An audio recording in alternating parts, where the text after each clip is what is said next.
I am bald and have I know. Yeah. hair resembling him. Right. That's totally not on purpose. I know. I'm I bald, know. so I have no choice but to shave my head. So, that's all good. Yeah. But yes, Steve Austin's one of my favorite wrestlers of all time. You know what?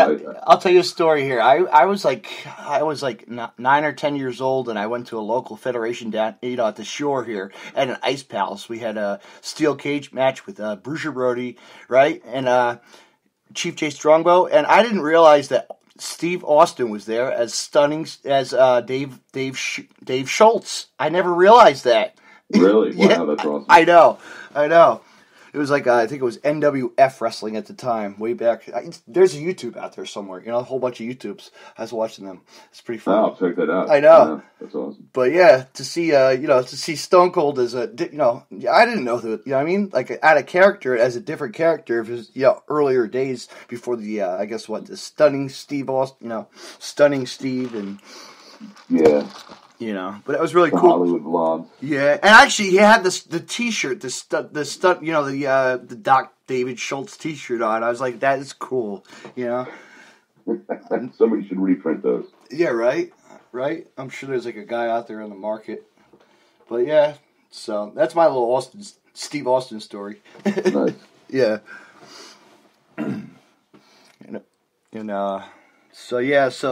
So Austin, okay. So who else? Just oh man, yeah. I was really big fan of Bret Hart. Yeah.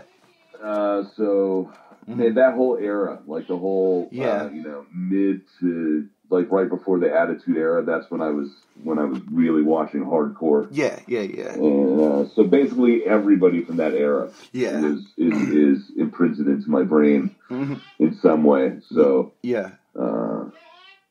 But man, stylistically, I don't know. Yeah. I just try to like pick out stuff that I like from other people and feel it as best I can. Yeah. That's really what all you can do, So yeah. What else we got? Foley.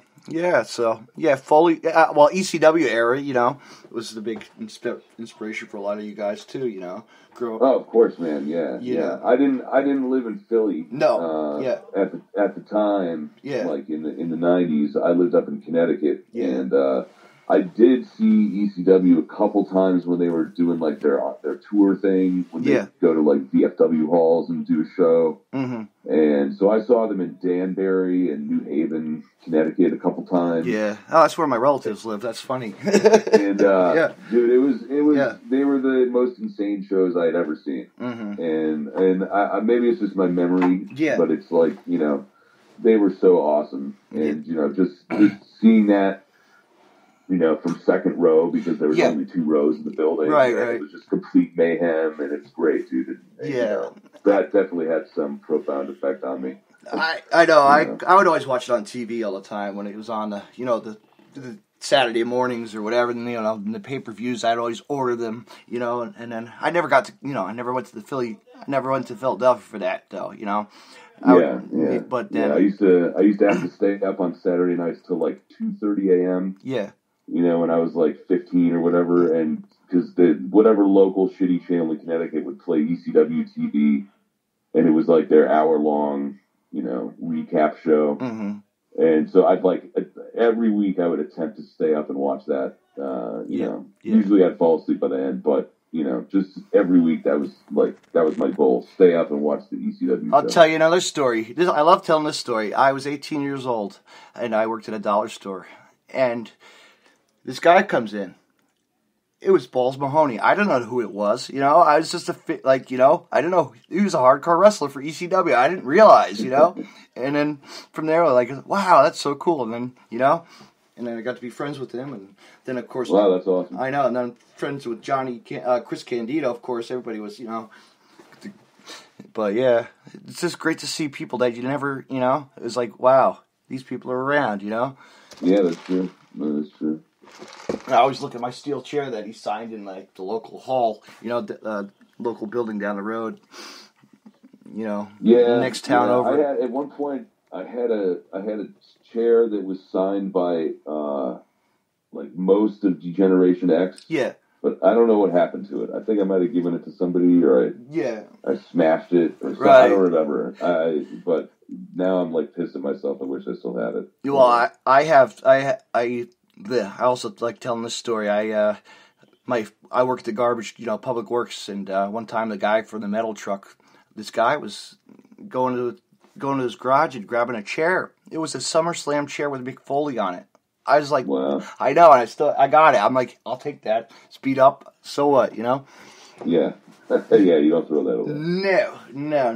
Not for somebody that's a collector who just wants, Of course, I had those ECW one-night stand chairs, too, Like, oh, shit, yeah. I wrapped them up in bubble wrap and took them on the bus back to home, Did you really? Yeah. I think I was like 6th row for that. It was pretty crazy. Wow. That was a good time.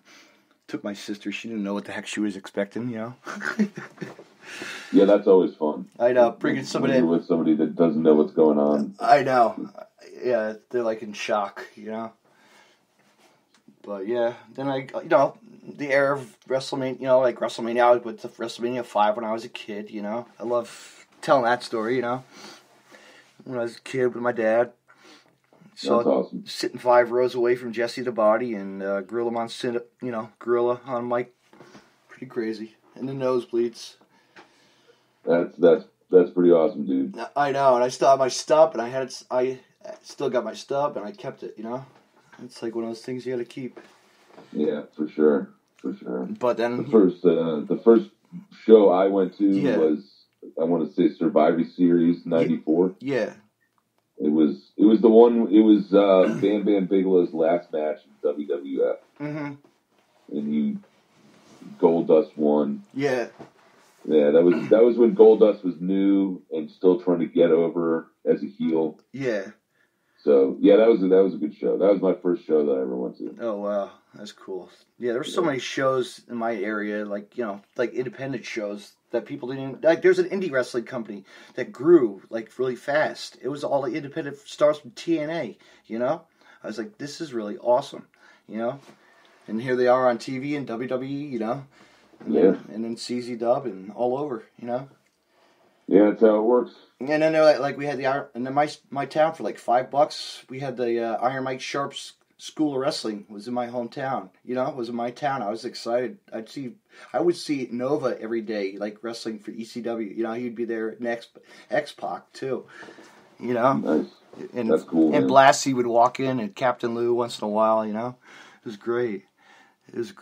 Just a little cheap promotion, a little building for guys to train. And then actually, I think also was Malice was a trainer of that place too. Remember the Wall from WCW? Oh yeah. Yeah, my buddy used to work out in the gym all the time with him. Before he died in Japan. God rest his soul. He was a big dude. Oh yeah.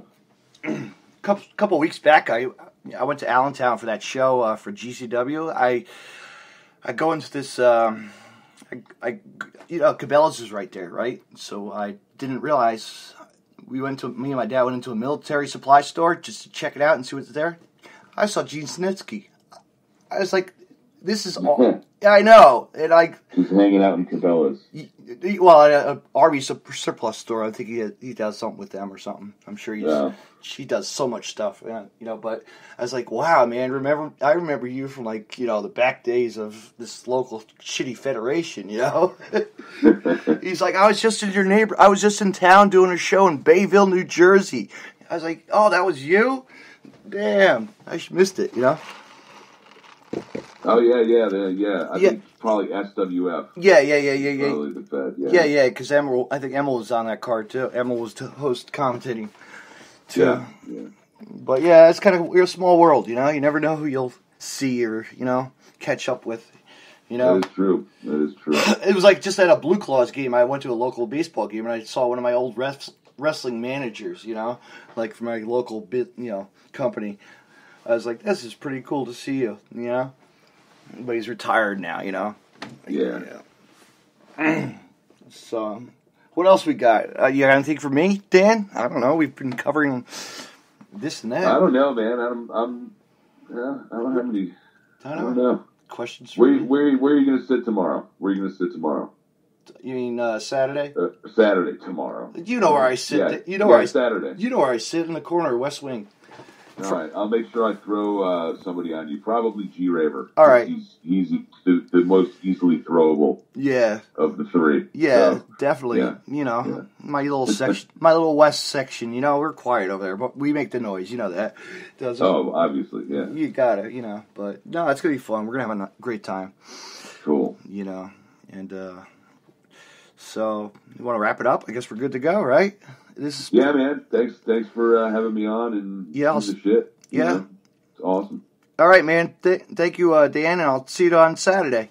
All right, man. Take care. Thank you.